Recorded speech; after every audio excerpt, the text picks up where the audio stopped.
People G2, a nationwide leader in background checks and employment screening solutions. People G2 gives their clients access to the best human capital management and due diligence tools available. They are dedicated to helping their clients with all of their people-related decisions. To learn more, go to www.peopleg2.com. Talent Talk centers on the topics of talent recruitment and management, leadership development, company culture, and employee engagement. These are all timely topics for CEOs, entrepreneurs, HR professionals, and business leaders. We hope that as you tune in to listen each week, whether to the live broadcast or to the podcast on iTunes or iHeartRadio, that you hear something you can take away that will help you grow and impact your career in a positive way. And now, here's the host of the Talent Talk Radio Show, the founder and CEO of People G2, Chris Dyer. Hey, good afternoon. Happy Tuesday. Welcome to Talent Talk. If you're happening to tune in live or watching us live, welcome. If you're getting this as the podcast after the fact or just rewatching a replay, well, you're still welcome. So certainly how you interact with us may be a little bit different, but we would love your comments, your feedback, for you to be a part of the conversation, whether you're tweeting, commenting on LinkedIn, on Facebook, wherever that may be.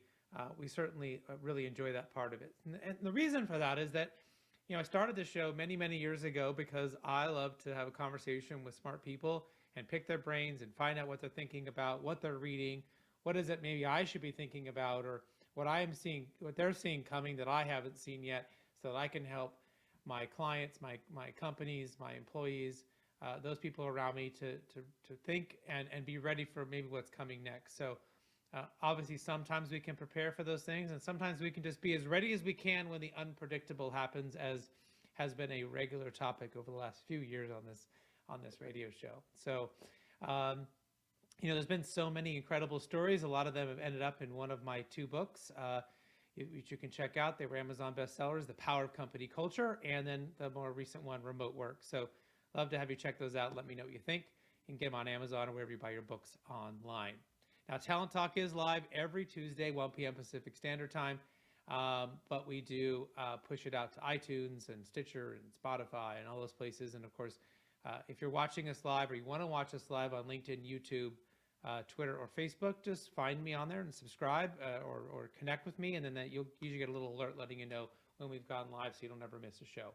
But a big thank you to everyone who's helped us make that part of the show kind of an expansion of where we are sending the message out there.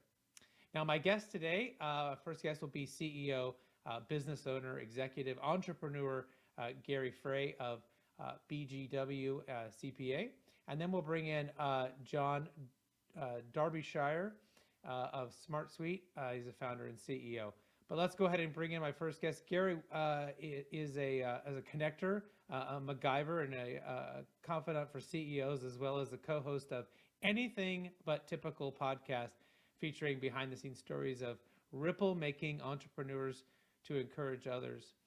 Gary has served as president of 4 successful companies, including bizjournals.com, a business news portal, which he helped transform from a 3-person organization to a $100 million company. Wow, I'm going to be excited to kind of dig into that one. And he has held executive positions in 2 Fortune 100 companies and so much more. But let's go ahead and bring him into the show. Welcome, Gary. Hey, it's good to be with you. Thanks, Chris. Yeah. So how does it feel when someone sort of, you know, spouts off some of your accomplishments? I know I generally kind of want to hide under the desk until they finish. I don't know how you feel when you kind of, you do a lot of cool things and then people start actually putting them in a list. I don't know if you feel happy or do you feel like you want to hide for a minute? Well, it's funny because I know the backstory on all of those things, and some of them have some really ugliness to them. So if people only knew. Yeah, it's like, oh man, you know, if you want to just talk about the tale of woe, I could go there deep and long, but you know, it's a blessing to be able to look back 59 years of life on this planet and things that I've learned along the way, working for some really great people, working with some great people, and working for some really ne'er-do-wells that I've learned a lot from too. So, well, maybe you could tell us, you know, besides what I mentioned, what else should people know about you? What is it maybe you're kind of focused on right now, or in that 59 years of this journey? What's Yeah. important for us to know right now? Well, if anybody out there feels like I don't fit or I wonder where I fit, I have asked myself that so many times. My life career has been I planned and God laughed. And all kinds of things. I've been through partner embezzlement. I've been through $30 million worth of us getting wiped out in a private equity firm. I mean, I've been through some crazy, crazy stuff. And what I've learned is, we can plan, but we better get really grounded on what's important, because these other plans can vaporize like that. And it's great when they happen, but the journey really is important. Finding gratitude in the middle of it, and even in the dark times, especially in the dark times, I think has been foundational for me, for sure. Right. Well, what are maybe, so it sounds like you've been through, hard times, you've been through good times, you've had successes and failures, and certainly it feels like to a lot of people that today's business landscape is more different now than maybe it ever has been in their time on this earth, right? Maybe this might be parallel to some other moments in history, maybe when the wheel was invented, or maybe when the internet was invented, or smartphones started, or there's other iterations post World War II, right? I mean, there was some big moments in history when work changed. So what are maybe some of the attributes of successful leaders for today's landscape? Yeah, it's funny. I just got off of an interview with a filmmaker that came to my house. He's still packing up downstairs, so I can be on your thing. And he asked me a similar question. And, I think getting really serious about your why, Simon Sinek, right? The whole why. And really understanding to the best of your ability, and keep asking that question, because I think sometimes it can change, or it can shift a little bit. But the more grounded we are in our why, what drives us, what's our purpose, the more we're secure in that. What's interesting is you can flex and you can bend. You won't change what's your true north. You won't compromise on those core values, which are so critical. Core purpose, core values are so critical for a company, but for individuals as well. But you can bend as the market necessarily needs you to. Like, all of a sudden, something that you never thought of in your wildest dreams, you could actually find a need to fulfill that you actually are uniquely qualified to do, but was never in your consideration set. So I think that's really, really important. The other thing that I would say is just, being through some meat grinders that I've been through, finding gratitude in the midst of devastation doesn't ignore the devastation, but it puts it in perspective. And for me, being trained as a designer early in my career, I could find the flaw in everything. I mean, and it's a gift, but it's also a curse. And so I've had to really get intentional on finding gratitude in the middle of, hey, I don't like this circumstance, or I'm in a terrible and I'm in a really scary circumstance. Those two things have been like foundational, at least for me. I'm really glad you kind of remind us of this, the why, because so many people that listen to this show are not the business owner. They are not the entrepreneur.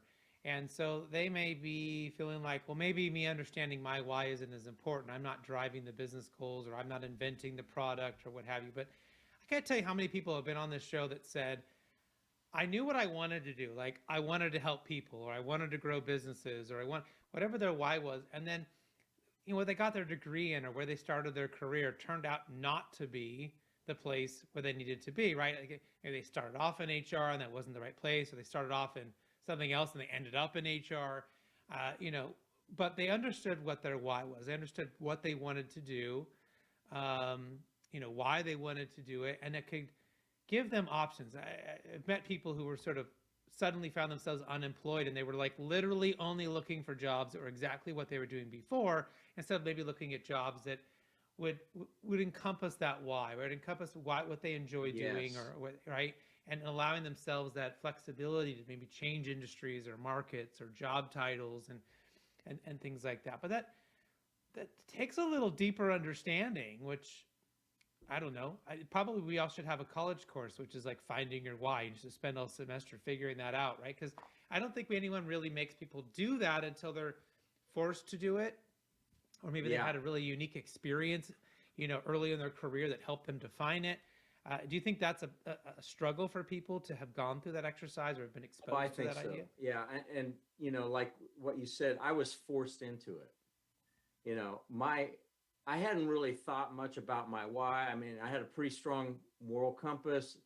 I wanted to raise my wife and kids, and I was building an ad agency, and I was very, very clear about the kind of ad agency we were building. Fallon McElligott, one of the guys that founded it, was my mentor. I'm like, that's what we're going to do. Well, I catch my partner on my first turnaround with his hand in the cookie jar twice, and I had to leave my own company. It had my name on the door, because I either destroy this guy, and everybody in Wichita, Kansas knew him. He had been the head of corporate communications for Cessna Aircraft, and he was 20 years my senior.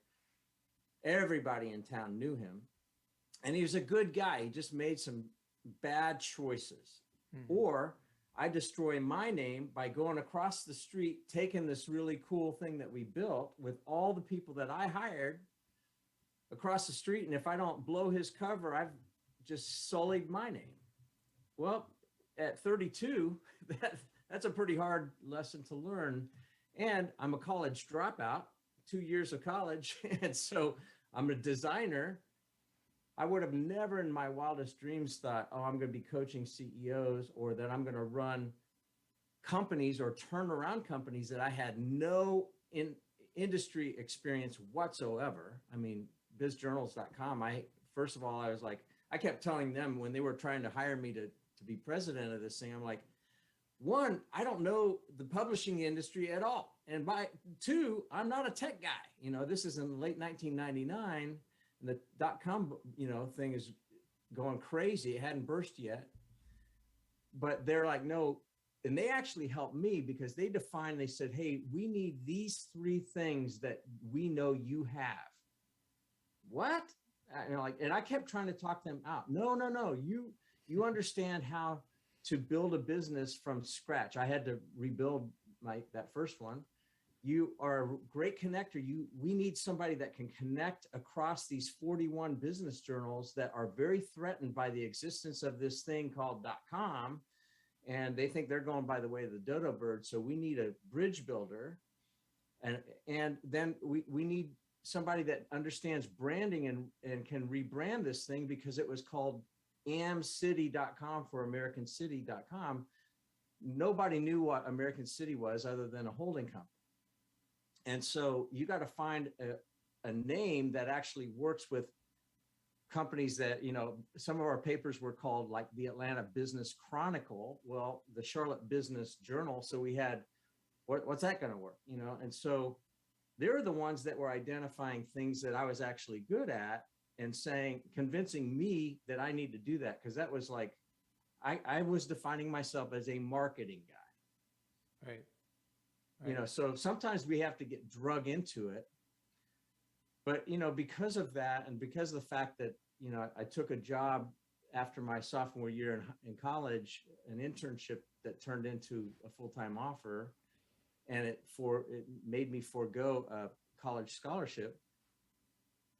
That was a big albatross always hanging around my neck, quite frankly. And, so I defined myself early on as a college dropout that was good at design, and I could do these things. Or, oh, hey, I can go run an ad agency, but blinders, like blinders. And right. People had to kind of drag me into it because they saw things that were innate that I love to do. They helped me. It wasn't like Gary was so smart, he went and figured it out. But one of the things that I did early on, I did a T-chart. And I call it Thrive Wither. And I take every CEO and their management team through it. And I've taken our entire company of about 80 people through it. And it's a 30-minute exercise. It's really simple. T-chart, split the paper vertically. On the top left side, write thrive. On the top right side, write wither. On the thrive side, just write all the stuff that makes you come alive. Situations, the environments, variety, lack of variety, etc. All just stream of consciousness. And then on the right side, write the stuff that makes you wither. And so what I found in high growth companies is a lot of times people get stuck in the wither column because they're really good at that, but they wear out and they don't like doing it. But nobody knows until they either blow out, or if it's the CEO, they're burned out. And so it applies to everybody. So I think that's a really practical thing that, I had to do by necessity on myself in 1993 and 94. And, so anyway. I know it's a great breakdown. And I imagine, that creates the awareness, right? So someone can be aware of where do I thrive? Where do I wither? And we've talked about it here on the show. It could be your strengths and your weaknesses. It could be what gives you energy, what drains you. I mean, there's some same thing. Synonyms here. And certainly, I think it's about figuring out what gives you energy and trying to focus your energy there as much as you can. And ultimately, what's awesome is there's a lot of other people around you that take that wither list and go, but that stuff makes me energized. Like yes, right? I love spreadsheets exactly. And I love creating budgets. And I'm like, gag me or push me off the edge of a short plank.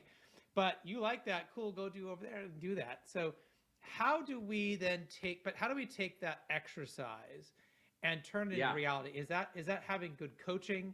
Is that having good mentors? Like, what does it look like going from this realization point to actually putting it into practice? Yeah. So here's how I do it with teams. And like I said, I started with our management team, and we're about 80 people, so it's not a huge company. And then we've worked it down next year and then down to everybody. And, the first thing is the self-realization of, oh, wow. And I did this with one of my colleagues who works for me right now. And early when I came on to that, into the company, I was hearing all the chatter about where they're failing and blah, blah, blah, blah. So I found out, I had her do Thrive with her, and I found out the stuff that she was getting just chattered up about were things that she hated doing. And so she wasn't going to be very good at those. And I said, listen, I'm not looking to be the next chief marketing officer. I've done that. I've punched that card. I don't want to do that. But some of the things that you don't like to do, I enjoy, and that would be playtime. I don't get paid for that. I get paid to bring in business. And that's how my comp is set up. But I'm like, that's playtime for me. I'd be happy to do that. She said, you would do that? And I said, yeah, because I need you in these areas, the stuff that makes you come alive. I have never heard one peep from anybody else since then. And we do a thing called Standout 2.0. Marcus Buckingham, who started StrengthsFinder with Clifton, he started his own thing called Standout 2.0, and ADP ended up buying it. And one of the frustrating things that I've seen in all of those personality assessments is, what do you do with it after, like, oh, I'm a this and you're a that, and you want to be talked to like this, and I want you to talk to me like that. Then it just breaks down. Well, they have an app that does a daily or a weekly pulse, and you ask 6 questions. Did I use my strengths? Did I, contribute on a high, strongly agree to strongly disagree? Did my supervisor check in with me? Yes, no. What did I love to do? They use the terminology of love and loathe versus thrive and wither. I'm like, well, there's nothing new under the sun. Solomon said that thousands of years ago. So, and it's so true. But then you list what your priorities are, and then, hey, by the way, I need some help from you, from my supervisor, and that goes, and it's a weekly pulse, and then we do quarterly engagement pulses as well, anonymously. But those kind of things have been so fundamental, especially in this, remote work environment of 2 weeks to slow the, curve, and we're almost 2 years into it. There's no way we could have pivoted as hard as we did and kept the culture. Now, I would say the culture has suffered a little bit, quite frankly, not being in the office all the time. But I don't think that we could have survived and thrived, quite frankly, because we've continued to grow in the middle of the last 2 years when we had to go remote. Had we not instituted this, we instituted it in January of 2020. So we had a couple months runway. Yeah. But that is important. And you said something that was really important where, gosh, I hate spreadsheets, whatever. I've done that. I've married that thrive wither with management teams on function accountability charts. So Vern Harnish, Traction does the same thing. I mean, it's all the same kind of stuff. What are the functions? Who's got ultimate responsibility? And then what I do is I'll horse trade certain responsibilities. And, you know, the CEO is still the CEO, the CFO is still the CFO. But in some cases, kind of like what happened with my marketing director, I was able to take things off of her plate so that she could actually function in these other things that were really important. She still has the role. She's still the conductor. And I can do these other things that are actually playtime for me. That is where the rubber meets the road, as far as I'm concerned, in that really simple exercise, mirroring it up against, but you have to have the conversation with your team or your superior or your subordinates. Yeah, it's really important. And, you know, you get people who are in these positions that are very confident, that have a lot of experience, that are being asked to make decisions decisively. And then you go back to ask them, well, you know, let's figure out how to take some decisions away from you, or some things away from you that are, you know, sort of in your wither area. But sometimes they can be a little resistant, right? Because they've always done it. Even though they don't like it, but they're comfortable. And can somebody else do a better job? And so it really can take a good coach and a good conversation to really help people, you know, let some of that stuff go, and let somebody else shine at that, right? And not just and if keep you don't see it as a demotion, or, oh, this is going to negatively impact my pay. Yeah. There's a guy in town that runs a very big company, huge. One of the most innovative mortgage companies in America. And one of his things that they do culture really, really well. And they have cool merchandise and stuff like that. Like the guy likes wearing t-shirts and whatever. He likes buying the merch. Like he likes picking the merchandise. Well, you could go, well, that's what the CMO should be doing, or somebody, you know, a design person downwind. No. Well, he likes doing it. So like you're the CEO, you can do whatever you want. Just pull the stuff off that you aren't good at doing, even if the stuff that you should be good at doing, CEO stuff. If you can have the humility and the trust with the rest of your team to go, you know what, I actually suck in these things. COO, CEO, CFO, you know, CIO, CHRO, CMO. Would you be willing to do that? You model humility, and guess what? It becomes safe zone for everybody else. Yeah, and it's not just what you do, but also maybe how you're doing it. I've learned sometimes of those different personality tests at different times that would tell me, you know, when you're in high stress, you tend to operate this way.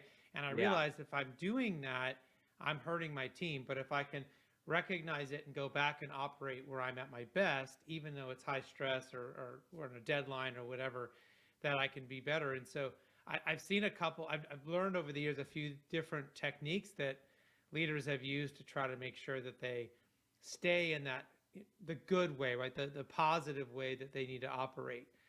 Maybe the tasks need to be theirs, but they don't need to be a jerk about it. They don't need to get stressed out about it. They don't need to lower their communication or overdo the communication or whatever it may be. I think one of the funniest ones, we had Marshall Goldsmith on the program years ago. And he said he has someone who calls him every week and asks him like 2 or 3 questions, you know, and it's just to keep him, you know, in line, like to remind himself. This person has no control over him. He doesn't, There's nothing in there. She just says, did you do this with your time? Did you prioritize? And it's just to keep him accountable to himself, right? To nobody else but himself. Tim Ferriss has got some good examples about putting money up into a trust, right? And if you go and do something you said you wouldn't do, that your money's going to get donated to a charity you would hate, right? So if you're adamantly opposed to your money ever getting to a particular group, put it in a trust, like put it in a temporary thing. Like, if I don't do the things I said, it's going to go there, right? Whatever motivation you need to be I've seen extremes. I've seen, more plausible, but highly successful people find ways to have levers, I think, to do the things you need to do. Yeah, that's really good. I've mentioned it probably too many times on this program, but I started a book club just so I would have to read a book every month, right? I wanted to make sure I read a book. So I have a book club. I'm responsible. I have to show up. I have to facilitate it. So I'm going to read the book. I will never have an excuse that, I didn't have time this month, because I feel social pressure to show up and deliver. Yeah, that's good. So I think people just have to find those ways. So anyways, we're just about out of time here. I want to make sure we ask you the most important question is, how can people get a hold of you? How can they find out more about you? Where should they go online if they're interested in learning more about you, Gary? Yeah, LinkedIn is probably the best thing. It's Gary Frey, Frey, Gary Frey. Really simple. And by the way, book, this one, have you read this one? A More Beautiful Question. No, I'll have to check it out. Oh, this is good. I mean, I read half of it in one sitting yesterday. A workout buddy of mine that's half of my age said, with what you do, he was telling me about this book. I said, I got to get it. So I ordered it Sunday, got it yesterday, went through half of it in about an hour and a half or two. But it's really, really good. So anyway, there you go. We'll put that into the notes for everybody. And Gary, thank you so much for being on the show today and giving us such amazing insights. I would love to have you come back at some point and keep the conversation going. There's so much more we could have gone into, but thank you again for being a part of the show. It's a pleasure meeting you. Thank you for having me on here. It's been a joy. So I'll let your next guest come on. Thank you. All right. We'll be right back after, and we'll bring a quick commercial break and bring in my second guest, Jon Darbyshire.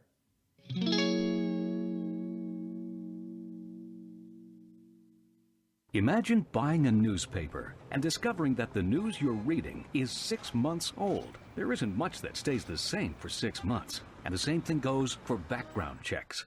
In a time when so much outdated information is being passed around, it's good to know that People G2 offers something different. At People G2, we provide today's intelligence, not yesterday's news.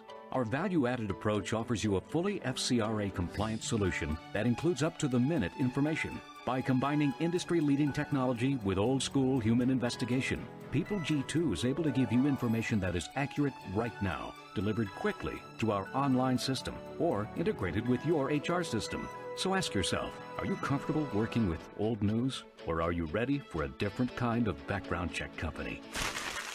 Visit peopleg2.com or call 800-630-2880. That's 800-630-2880 or peopleg2.com. Talent Talk Radio Show. In case you missed my first guest, you can check out Gary's interview on our podcast. We'll turn it in, or you can find us online, iTunes and LinkedIn, wherever you go. The live video of this is there. So we have a little small change in programming, which we will adjust to, no problem.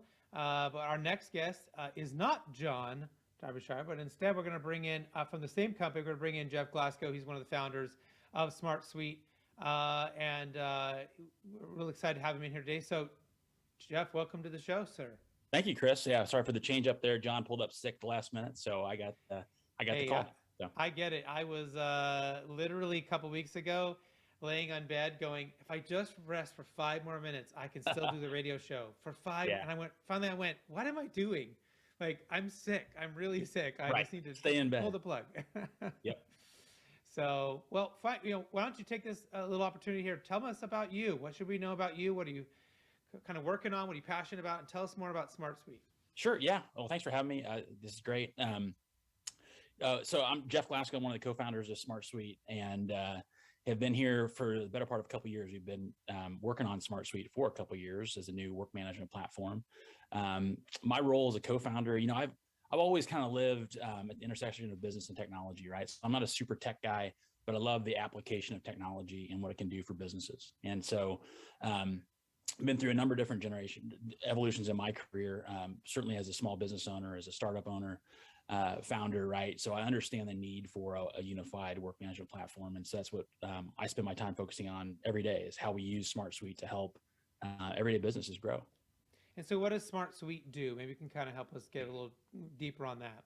Sure. SmartSuite's a work management platform, and it's really built for, as a business owner, for all your projects, all your processes, and all your everyday tasks. So if you think about one platform you can run your entire business on, that is SmartSuite. So typically you're going to have, databases and spreadsheets and bubblegum and email and shoestrings tying everything together within your business.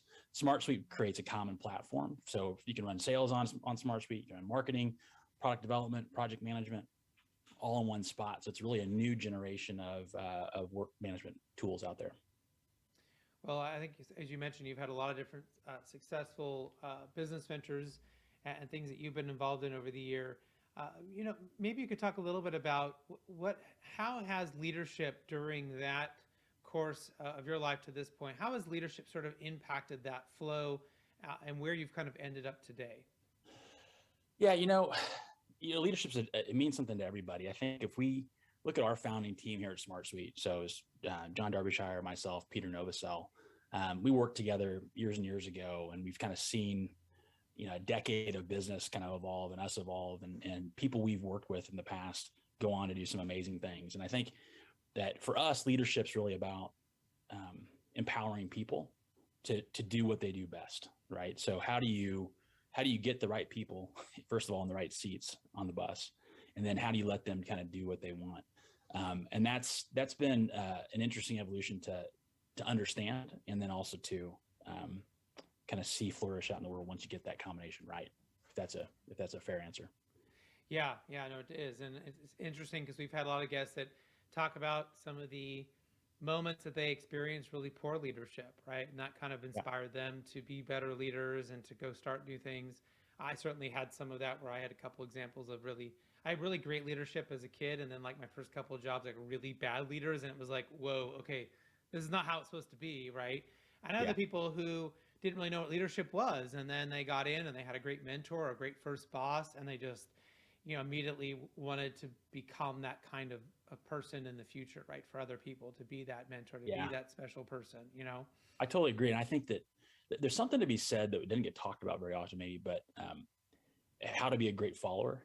I think early in your career, like you're talking about, you have those fits and starts, and you're going to have that trial and error with any role you're in, with bosses that you get just by, you happen to land in a role. And, I found that if you can be a great follower, kind of do your best to do to get the work done that needs to get done, and also try to kind of raise the bar a little bit. As a leader, I then find the people that kind of have that same mentality, and then you see them kind of elevate up their role, because if you understand how to be a good follower, you can enable people as a leader as well. Yeah. And then, sort of looking at what you guys do and being able to bring lots of different parts of the organization together in one place to really help with collaboration and engagement. Certainly one of the larger topics over the last 2 years here on this program has been the change in collaboration, the change in engagement. And I think what we have seen is that for a lot of companies, they realized their collaboration engagement was pretty poor, even though they were together and they thought it was really good. And as soon as they sent people home and removed all the BS and gave them more time to actually work, and early on we saw like big gaps of actual focus time, actual time to think and to really, ponder things.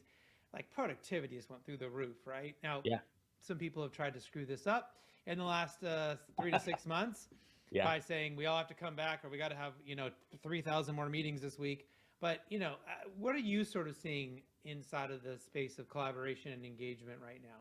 Yeah, I mean, everything you said, I agree with, and it is a dynamic space for sure.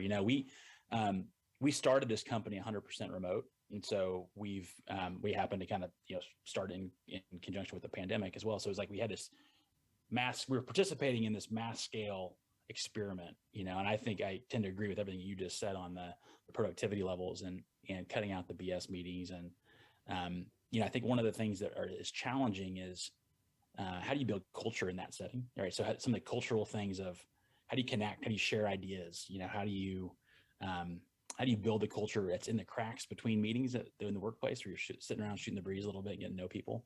And so we have, as a platform, we have integrated communication built into the platform. So we think that getting everybody on the same page, working in the same tool and the same system kind of all day, every day, one, it gives you the same foundational understanding of, the work that's getting done. So there's less need for meetings, hopefully. But there's also some time we have some cool templates you can download out there to, share ideas, create a learning library you can share with community. So we're trying to do some things in the platform kind of pre-built that you can download, install into your platform that's in your subscription that's kind of builds that culture a little bit too. Yeah. So, I mean, where do you think we're sort of headed? I mean, there's so many different apps and technologies and, people working long hours. We've got, staffing issues with people leaving and, it's kind of crazy right now. Right. So, are we sort of headed to this? I guess it's always a dream. Are we headed to somewhere better, or is this just going to be more of the same? What do you think? Well, I don't know if this is a sanctioned SmartSuite answer. This is the Jeff Glasgow answer to that. I think that we're heading. I think there are kind of two ways to answer that. There's a workforce that people like me, I get to enjoy, and I'm grateful for it, the ability to work from home or ability to be flexible, work from wherever, because the work I do as a knowledge worker is by and large in the ether of the computer right now. And so I think for people that are in that spot, which I think you're kind of inferring the mass resignation, et cetera, I think what we're seeing is a shift towards empowerment of the employee, where I think maybe in the past, there's kind of rules of the road. The employer was in charge. They hold all the cards. And really I don't know if it's the analogy for real estate, if it's a buyer's market or a seller's market, but it's a market for employees right now. And I think what you're seeing is that you have to put some care into how you're giving flexibility to what people want. They're saying, hey, this is great. I can work remote. I can take an hour to go pick up my kids and it's okay. I can work early. I can shift and kind of work around my life as opposed to really work being the object you have to work around. And as more and more people are experiencing that, I think it's addictive, frankly. It's a more flexible way of living. And it's without one that you don't have to have, I think, the strict, here's my work life and here's my life. And that balance where you used to go in at 8 a.m. and leave at 5 or whatever, or extended hours. Now it's kind of all intertwined and you can manage it what's best for you. So I think it's really a powerful and empowering state for those that get to participate in this. Yeah. And that's one of the big focus of conversation, that there's been these natural moments. You drive into work, so you feel like you're leaving your personal life behind and you're into your work life. Yep. And then you leave and you drive home, or you take the bus home, or the train, or whatever you do, right? And you feel like you've left work, right? Yeah. And now you're back into family life. And I do remember back in 2009 when we started doing remote work, I felt like I stopped having these on and off switches. Yeah. Right. And what you instead had to do was try to create some balance and be okay that I was going to work from 8 to 9 p.m. because I really had a big deadline or a big client. But Sure. I wasn't going to feel guilty if I wanted to go volunteer my kids' class from 1 to 2. Right. And allow that shift and not be so like single-minded. I'm on, I'm off. It's like, I don't know. If anyone who has Apple products, Apple iPhone, you look at like your screen time. Yeah. Right.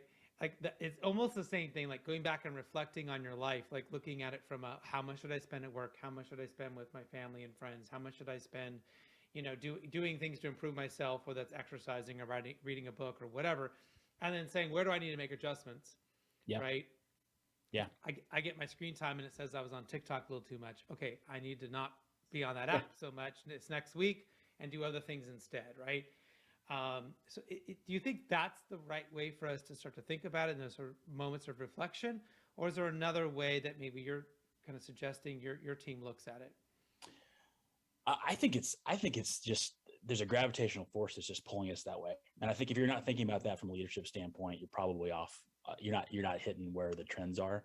The younger generations, where where we are me personally, I've experienced the 8 to 5 transition, by the way, speaking of Apple, I just watched over the weekend, Ben Stiller's got a new thing on Apple Plus. It's called Severance. It's about people have like severed their mind between work and home. They don't remember going to work and what happens at work and versus home. So check that out. It's really kind of a trippy concept that is an extreme example of what you're talking about. But, I grew up with that transitional period you're talking about. You go in, you leave, you flip the switches.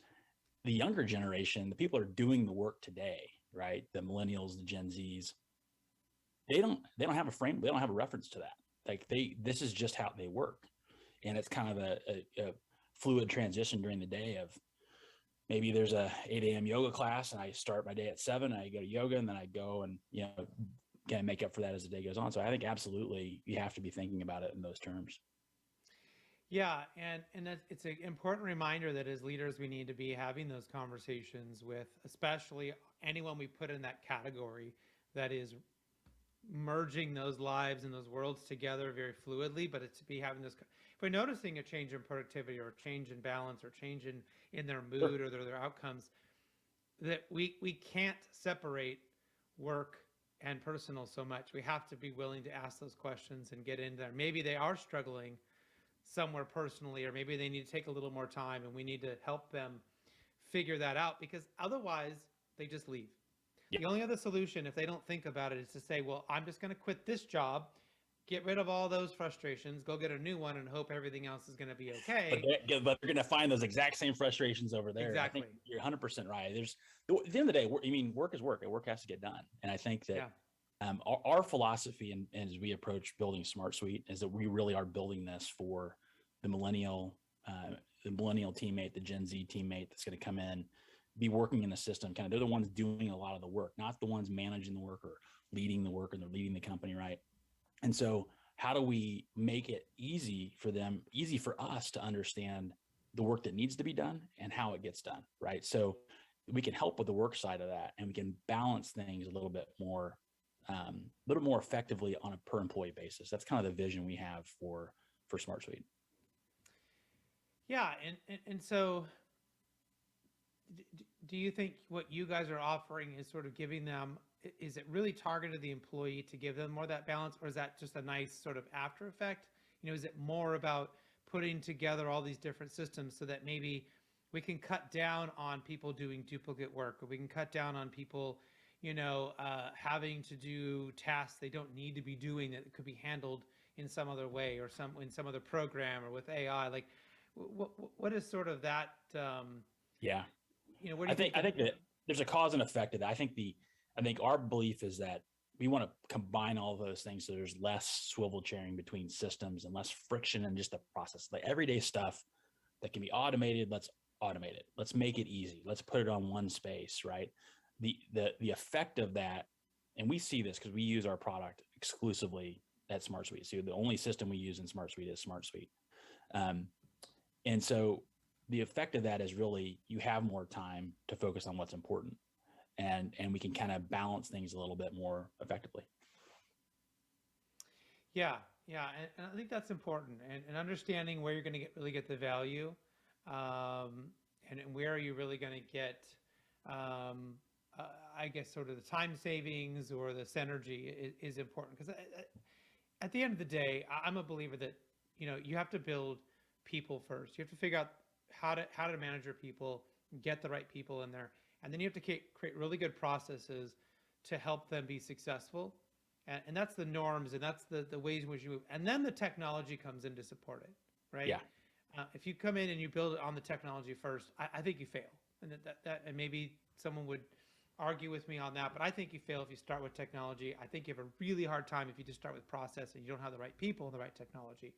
All the great businesses I know have had great people there at the start, right? That are really pioneering that vision, or that expertise, or that invention, or whatever it may be, and then bringing in the right people to help them. Yeah, I completely agree with you, Chris. I mean, I think about business capability. When you're building a business, before, as you're building something, you need to go sell something, right? You don't have the capability to go sell. All of a sudden you want to hire a sales manager. then you begin to build processes, then use a system to run those processes. So it's kind of the trifecta of a capability is the people, the processes, and the systems. I think it goes probably in that order. The most important is the people, then it goes to the processes, then what are you using from a technology standpoint? And then that should fade to the background. It really is about the process and how efficient you can make it. So we kind of know that role of SmartSuite in particular. Yeah. Well, certainly appreciate, you being able to hop on with us and, like I said, be a great substitute here for your counterpart. One of the questions that we enjoy asking, our guests from time to time is there a book that you're reading right now you might suggest that we should check out, or maybe one that you typically suggest, your team reads that we might consider? Yeah, I'm actually, the honest answer to that, I'm rereading a book right now. It's Man's Search for Meaning by Viktor Frankl. If you've ever heard of that or read that, it's a pretty intense book. It's about kind of deep in the psychology of just human psychology and human mind. But there are a ton of nuggets you can pick up on when you're, especially when you're in a spot like we are, where we're in the trenches of building a business, right? And there's a lot of stress and a lot of fatigue and things that pop up. And there's some really good insights on how you can manage that and by understanding the nature of your mind and how it works through points of stress and tension. So pretty interesting book. Yeah, well, I'm sure our listeners would love to check it out. And the final question is how do people find out more about SmartSuite? How they find out more about you? What's the best way for them to get more information? Yeah, SmartSuite.com, and then you can find us on the social media channels. I think all of them are at Hello SmartSuite. And then me personally, I respond to social media stuff at the SmartSuite channel, and then you can always email me. It's just jeff@smartsuite.com, and I'll get back to you. Love to hear from your audience. Oh, fantastic. I really appreciate you being on the show, and hopefully we can have you back or your counterpart or both of you on, again in the future. And I'd love to learn more. I want to learn more about SmartSuite and with everything that we do from a technology standpoint. So hopefully our everyone out there listening will as well. So thank you again for being a part of the show. Really appreciate you being here. Yeah, thank you, Chris. Appreciate it. You guys have a great rest of the day. All right, thanks everyone for tuning in to today's show. Hopefully you gained something you can use in your own career in a positive way. Until next time, do what you love and show the world how talented you can be today.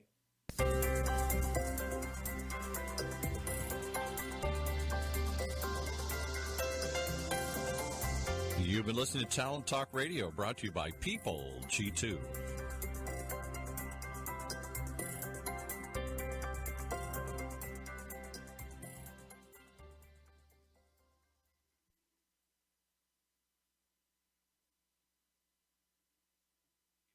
Buying a newspaper and discovering that the news you're reading is 6 months old. There isn't much that stays the same for 6 months. And the same thing goes for background checks.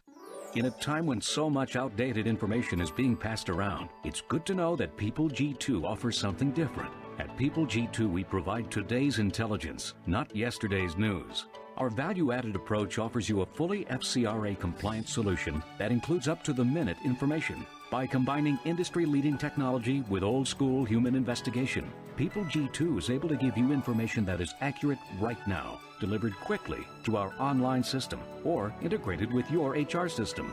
So ask yourself, are you comfortable working with old news, or are you ready for a different kind of background check company? Visit peopleg2.com or call 800-630-2880. That's 800-630-2880 or People